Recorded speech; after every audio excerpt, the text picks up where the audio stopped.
खबरों के सिलसिले को आगे बढ़ाते हुए खबर शामिल करते हैं जहलम से। Deputy bureau chief Zaheer Abbas की रिपोर्ट के मुताबिक मकबूजा कश्मीर पर भारतीय फौज के गैर कानूनी कब्जे के खिलाफ दुनिया भर में बसने वाले कश्मीरी आज यौम सियाह मना रहे हैं।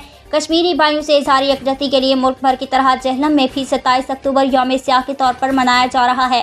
डिप्टी कमिश्नर जहलम मोहम्मद मीसम अब्बास की सरबराही में रैली निकाली गई, जिसमें डिप्टी कमिश्नर जहलम के अलावा additional deputy commissioner general madam Saba Sahar, ADCR Ahsan Ahsan, assistant commissioner Umar Adnan Khattak, assistant commissioner coordination Hafiz Junair, CO education Mohammad Saleem Shah, chairman youth assembly for human rights Jhelum Abdul Ghafoor Chauhan और महकमा सिविल डिफेंस, म्यूनसिपल कॉर्पोरेशन, महकमा हेल्थ और government Tablighul Islam high school के तलबा ने भी खुसूसी शिरकत की।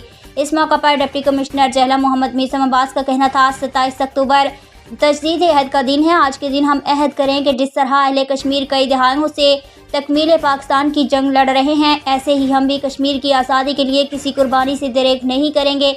इस मौका पर अब्दुल गफूर चौहान ने मीडिया से गुफ्तगू करते हुए कहा कि 27 अक्टूबर को सरकारी सतह पर यह दिन मनाया जाता है। इस दिन भारत ने मकबूजा जम्मू व कश्मीर के बेगुनाह अवाम को दबाने, खौफजदा करने, उन्हें महकूम बनाने और मकबूजा कश्मीर पर कब्जा करने के लिए अपनी अफवाज श्रीनगर में उतारी थी।